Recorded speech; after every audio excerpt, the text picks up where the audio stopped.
ಅಂದರೆ ಅದರ ಅರ್ಥ ಏನು? ಎಷ್ಟು ನಾವು ಸಂಕಷ್ಟಗಳಲ್ಲಿ ಇರ್ತೀವಿ, ಎಷ್ಟು ನಾವು ಪ್ರಾಬ್ಲಮ್ಸ್ ಫೇಸ್ ಮಾಡ್ತಿರ್ತೀವಿ, ಚಾಲೆಂಜಸ್ ಫೇಸ್ ಮಾಡ್ತಿರ್ತೀವಿ, ಅಷ್ಟಷ್ಟು ಭಗವಂತನಿಗೆ ಹತ್ತಿರವಾಗಿರ್ತೀವಿ. ಹೌದಲ್ವಾ? ನಿಮಗೆ ಸುತ್ತ ಇರೋರು ಯಾರಿದ್ದಾರೆ ನೋಡಿ, ಅವ್ರು ನಿಮ್ಗೆ ಪೀಡಿಸ್ತಾ ಇದ್ರೆ ಆವಾಗ ನೀವು ಭಗವಂತನಿಗೆ ಹತ್ರವಾಗಬೇಕು. ಅವರೆಲ್ಲ ನಿಮ್ಮನ್ನು ಪ್ರೀತಿಯಿಂದ ನೋಡ್ಕೊಂಡ್ಬಿಟ್ರು ಅಂತ ಇಟ್ಕೊಳ್ಳಿ, ಆ ಪ್ರೀತಿಯಲ್ಲಿ ಅಲ್ಲೇ ಇಟ್ಬಿಡ್ತೀವಿ ನಾವು ಭಗವಂತನ ಹತ್ರ ಹೋಗೋದು. ಸೊ ನಮ್ಮ ಅಂದರೆ ಅರ್ಥ ಏನು ಅಂತಂದರೆ ಅದಲ್ಲ, ಭಾವಾರ್ಥ. ನಾನು ಹೇಳುವಂಥ ಭಾವಾರ್ಥ ಏನಂತಂದರೆ, ಎಷ್ಟು ನಾವು ಸಂಕಷ್ಟಗಳ ನಡುವೆ ಇರ್ತೀವಿ, ಎಷ್ಟು ಪ್ರಾಬ್ಲಮ್ಸ್ ಫೇಸ್ ಮಾಡ್ತಿರ್ತೀವಿ, ಎಷ್ಟು ಪರಿಸ್ಥಿತಿಗಳನ್ನ ನಾವು ಎದುರಿಸ್ತಾ ಇರ್ತೀವಿ, ಅಷ್ಟೆಷ್ಟು ಭಗವಂತನ. ಅದಕ್ಕೋಸ್ಕರ ಇಲ್ಲಿ ನಂದು ಅಂತ ಏನಿರಬಾರ್ದು, ನನ್ನವರಂತ ಯಾರು ಇರಬಾರ್ದು. ಆವಾಗ ನೋಡಿ ಪುರುಷಾರ್ಥ ತುಂಬ ಚೆನ್ನಾಗಿ ಮಾಡ್ತೀವಿ ನಾವು. ಅದಕ್ಕೋಸ್ಕರ ಈ ಸ್ಲೋಗನ್ ನಾವು ಪಕ್ಕ ಮಾಡ್ಕೋಬೇಕು. ಇದು ಸಂಗಮಯುಗ, ಇನ್ನು ಸ್ವಲ್ಪ ಸಮಯ ಇರ್ತೀವಿ, ಇಲ್ಲಿ ನಾವು ಕೂಡಿಟ್ಕೊಳ್ಳೋಕ್ಕೋಸ್ಕರ ಬಂದಿಲ್ಲ, ಕೂಡಿಟ್ಕೊಂಡು ಇರೋದಿಲ್ಲ. ಸೊ ಹಾಗಾಗಿ ನಾನು ಈ ಸಂಗಮ ಯುಗದಲ್ಲಿ ನಾನು ಮರುಜನ್ಮವನ್ನು ಪಡೆದಿದ್ದೀನಿ, 2ನೇ ಜನ್ಮ. ಎದಕ್ಕೋಸ್ಕರ ಪಡೆದಿದ್ದೀನಿ? ನಾನು ಆ ರೀತಿ ಬದುಕ್ತಿದ್ದೆ, ಆ ಜೀವನ ಮಾಡ್ತಿದ್ದೆ. ಈಗ ನಾನು ಬೇಡ ಅಂತ ಈ ಜೀವನ ಪಡೆದಿದ್ದೀನಿ, ಮರುಜನ್ಮವನ್ನು ಪಡೆದಿದ್ದೀನಿ. ಏತಕ್ಕೆ ಮರುಜನ್ಮವನ್ನು ಪಡೆದಿದ್ದೀನಿ ಅಂತಂದರೆ, ಕೇವಲ ಈ ಸಮಯವನ್ನು ನಾನು ಭವಿಷ್ಯದ 21 ಜನ್ಮಕ್ಕೋಸ್ಕರ ನಾನು ಖಾತೆ ಜಮಾ ಮಾಡ್ಕೊಳ್ಳುತ್ತೆ.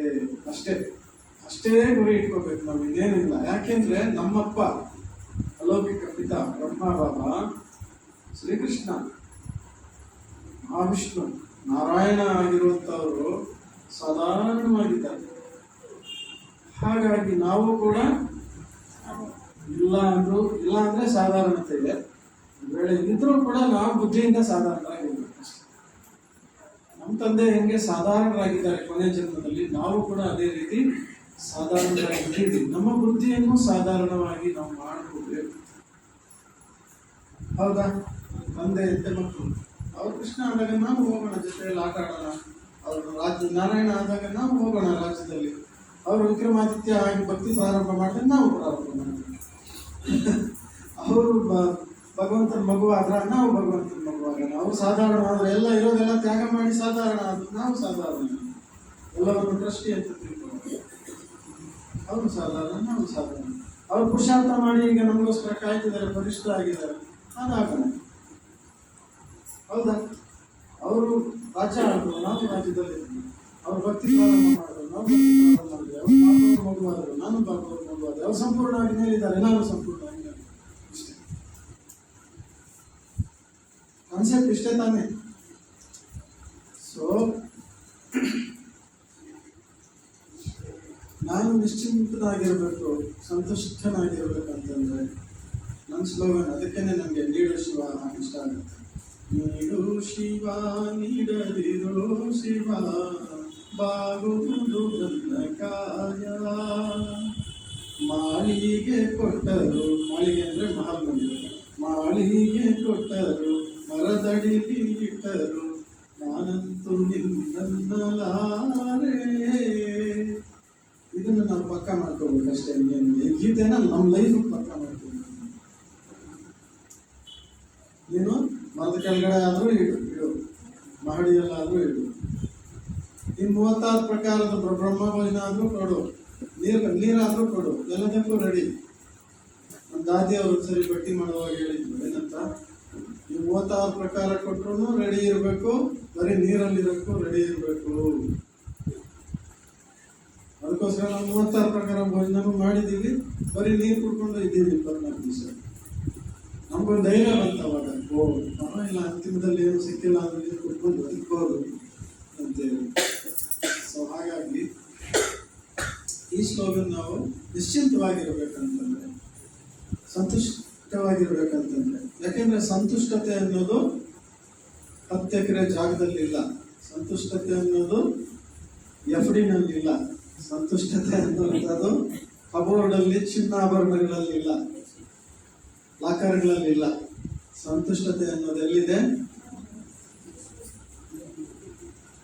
ನನಗೆ ಬೇಕು ಬೇಕು ಬೇಕು ಬೇಕು ಅನ್ನೋಂಥದ್ದಿದ್ರೆ ಸಂತುಷ್ಟತೆ ಇಲ್ಲ. ಬೇಡ ಬೇಡ ಬೇಡ ಅಂದ್ಕೊಂಡ್ರೆ ಬೇಕು ಬೇಕು ಬೇಕು ಬೇಕು ಅನ್ನೋನು ಬಡವ, ಸಾಕು ಸಾಕು ಸಾಕು ಸಾಕು ಅನ್ನೋನು ಸಾಕ. ಅಷ್ಟೇ ಅಲ್ವಾ? ಬೇಕು ಬೇಕೆನ್ನೋನು ಬಡವ, ಸಾಕು ಸಾಕೆನ್ನೋನು ಸಾಕು. ಸೊ ಸಂತುಷ್ಟತೆ ಅನ್ನೋದು ಎಲ್ಲಿದೆ? ಇಲ್ಲಿದೆ ವಿನ ಇನ್ನೆಲ್ಲೂ ಇಲ್ಲ. ಸೊ ಅದಕ್ಕೆ ಇಲ್ಲಿದೆ ಅಂತ ನಮ್ಗೆ ಗೊತ್ತಾಗಿದೆ ಅಂದ್ಮೇಲೆ ನಾನೇನು ಮಾಡಬೇಕು?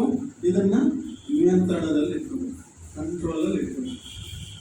ಅದು ಹೋದ ಕಡೆ ಎಲ್ಲ ನಾವು ಹೋಗ್ಬಾರ್ದು, ನಾವು ಕರ್ಕೊಂಡು ಹೋಗೋ ಕಡೆ ಅದು ಬರಬೇಕು. ಹೌದಾ? ಬಾಬಾ ನೀವೇನು ಕೊಡ್ತೀರಾ ಅದರಲ್ಲಿ ಹ್ಯಾಪಿ ಆಗಿರ್ತೀನಿ. ಬಾಬಾ ನೀವು ಎಲ್ಲಿ ಇಡ್ತೀರಾ ಅಲ್ಲಿ ನಾನು ಹ್ಯಾಪಿ ಆಗಿರ್ತೀನಿ. ನೀವು ಹೆಂಗೆ ನಡೆಸ್ತೀರಾ ಹಂಗೆ ನಡೀತೀನಿ. ಏನೋ ಒಂದು ವೇಳೆ ಹೆಚ್ಚು ಕಮ್ಮಿನೇ ಆಯಿತು ಅಥವಾ ಏನೋ ಕಡಿಮೆನೇ ಏನೋ ಆಯಿತು, ಎಸ್ ಇದೇ ಕರೆಕ್ಟ್. ಡ್ರಾಮಾ ತುಂಬ ಅಕ್ಯುರೇಟ್ ಆಗಿ ನಿಗದಿ ಆಗಿದೆ. ಸೊ ಅದು ಏನು ನಡೀತದೆ ಅದರಲ್ಲಿ ಕರೆಕ್ಟ್ ಆಗಿದೆ ಅಂತಂದ್ರೆ ಕ್ವಶನ್ ಮಾಡೋದು ಎಲ್ಲಿಂದ ಬಂತು? ಹೌದಲ್ವಾ? ಅಕ್ಯುರೇಟ್ ಆಗಿದೆ, ಪ್ರತಿಯೊಂದರಲ್ಲೂ ಅಕ್ಯುರೇಟ್ ಆಗಿದೆ. ನೀವು ಕೆಲವರು ಹೇಳ್ಬೋದು ನೋಡಿ, ಮೊಹಮ್ಮದ್ ಗಜ್ನಿ ಬ್ರಿಟಿಷರೆಲ್ಲ ಲೂಟಿ ಮಾಡ್ಕೊಂಡು ಹೋದ್ರು ಬಗ್ಗೆ ಅಂತ ಹೇಳಿ. ಅರ್ಧ ಕಲ್ಪ ನಾವು ಸುವರ್ಣ ರಾಜ್ಯವನ್ನು ಅನುಭವಿಸ್ಲಿಲ್ವಾ? ಭಗವಂತನಿಗೆ ಎಲ್ಲರೂ ಮಕ್ಕಳೇ ಅಲ್ವಾ? ಎಲ್ಲ ಆತ್ಮಗಳೇ ಅಲ್ವಾ? ಎಲ್ಲ. ಸೊ ನಾವು ಅರ್ಧ ಕಲ್ಪ ಸುಖವಾಗಿ ಸುಖ ಭೋಗಿಸಿದ್ದೀವಿ, ಚಿನ್ನದ ಸ್ವರ್ಣಿಮ ರಾಜ್ಯವನ್ನು ಅನುಭವಿಸಿದ್ದೀವಿ ನಾವು. ಸೊ ತಾಪರದ ನಂತರ ಅವರು ಕೂಡ ಉಳಿದಿದ್ದ ಸ್ವಲ್ಪ ಅಳ್ದೊಳ್ದಿದ್ದ ಅವರು ಕೂಡ ಅನುಭವಿಸ್ಬೇಕಲ್ಲ. ಭಗವಂತ ತನ್ನ ಮಕ್ಕಳಿಗೆ ಎಲ್ಲರಿಗೂ ಕೊಡ್ಬೇಕಲ್ಲ, ಇಲ್ಲಾಂದ್ರೆ ಅವ್ರು ಭಗವಂತ ಅಂತ ಹೆಂಗ್ ಅನ್ಸ್ಕೊಳ್ತಾರೆ? ಎಲ್ಲರೂ ಭಗವಂತ ಅಂತ ಅವ್ರು ಒಪ್ಕೋಬೇಕಂದ್ರೆ ಎಲ್ಲರಿಗೂ ಅವರು ಕೊಡ್ಬೇಕಲ್ಲ, ಅವಾಗ ಅವ್ರು ಭಗವಂತ ಆಗ್ತಾರೆ. ಹೌದಲ್ವಾ? ಸೊ ಹಾಗಾಗಿ ಈ ಅಂತಿಮ ಜನ್ಮದಲ್ಲಿ ಇರೋ ಸ್ವಲ್ಪ ಸಮಯದಲ್ಲಿ ನನಗೆ ಏನ್ ಸಿಕ್ಕಿದೆ ಮಾತ್ರ ಅದೇ ಕರೆಕ್ಟ್. ಇದರಲ್ಲಿ ಕಲ್ಯಾಣ ಇದೆ. ಒಬ್ಬ ಕುಮಾರ್ ಇದ್ರು, ತುಂಬಾ ಬಡತನ, ಪುರುಷಾರ್ಥ ತುಂಬಾ ಚೆನ್ನಾಗಿ ಮಾಡೋದು. ಆದ್ರೆ ಬಾಬಾ ಅವರು ಡೈಲಿ ಅಮೃತ ಮೇಲೆ ಅಪ್ಲಿಕೇಶನ್ ಹಾಕೋರು ಏನಂತ, ಸ್ವಲ್ಪ ನನಗೆ ಸಂಪತ್ತು ಕೊಟ್ಬಿಡು ಬಾಬಾ, ತುಂಬಾ ಇಕ್ಕಟ್ಟಾಗ್ತಾ ಇದೆ. ಬಾಬಾ ಕೊಡ್ಲಿಲ್ಲ. ಗೊತ್ತು ಬಾಬಾ ಅವ್ರಿಗೆ ತೆಕ್ತಲ್ದರ್ಶಿ ಕೊಡ್ಲಿಲ್ಲ, ನುಂಗಿದ್ರು. ಆದ್ರೂ ಜಾಸ್ತಿ ಆಗೋಯ್ತು ಮಗುದು ಹಠ. ಈಗ ಮಗು ಏನ್ ಮಾಡ್ತದೆ, ಅಮ್ಮ ನನ್ನ ಮೈಸೂರು ಕೊಟ್ಬೇಕಮ್ಮ ಅಂತ. ಬೇಡಮ್ಮ, ಕಪ ಕಟ್ಟತ್ತೆ. ಇಲ್ಲಮ್ಮ ಬೇಕೇ ಬೇಕು. ಬೇಡಮ್ಮ, ನನ್ನ ಮಾತು ಕೇಳು, ಒಳ್ಳೇದಲ್ಲ. ಹಠಕ್ಕೆ ಬೇಡ್ತದೆ. ಹೋಗಿ ಏನ್ ಮಾಡೋದು ಅಂತ ಒಂಚೂರು ತೆಗೆದುಕೊಡ್ತದೆ. ಹಾಗೆ ಬಾಬಾ ಹಠಕ್ಕೆ ಬಿದ್ದ ಮಕ್ಕಳಿಗೆ ಏನ್ ಮಾಡ್ತಾರೆ, ಕೊಡ್ತಾರೆ. ಹೆಂಗ್ ಬಾಬಾ ಅವ್ರಿಗೂ ಕೊಟ್ಟರು. ಆಮೇಲೆ ಏನಾಯ್ತು ಗೊತ್ತಾ, ಪುರುಷಾರ್ಥ ಮಾಡೋದೇ ಬಿಟ್ಟು ಬಾಬಾ ಬಿಟ್ಕೊಡು.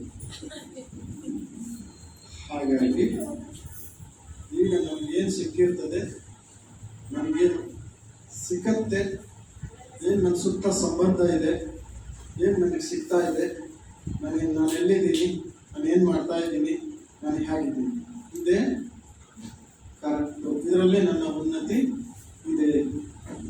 ಆದ್ರೂ ಗೊತ್ತು ನಾನು ಏನು ಕೊಡಬೇಕು, ಈ ಮಗುಗೆ ಏನು ಕೊಟ್ಟರೆ ಪುರುಷಾರ್ಥ ಮಾಡುತ್ತೆ ಅಂತ ಗೊತ್ತು ಬಾಬಾ ಅವ್ರಿಗೆ. ನಮ್ಮ ಸಂಸ್ಕಾರ ಕೊಟ್ಟು, ನಮ್ಮ ಲೆಕ್ಕಾಚಾರ ಕೊಟ್ಟು ಬಾಬಾ ಅದನ್ನೇ ಬಾಬಾ ಕೊಡ್ತಾರೆ. ಅದಕ್ಕೆ ತಕ್ಕಂಗೆ ನಾವು ಹಿಂದ್ಬೇಡ್ಬಾರ್ದು ಬಾಬಾ ಅವ್ರಿಗೆ. ಬಾಬಾ ನನ್ಗೆ ಕೊಡು, ಬಾಬಾ ನನ್ಗೆ ಕೊಡು, ಬಾಬಾ ಅದು ಮಾಡಿಸು, ಬಾಬಾ ಇದು ಮಾಡಿಸು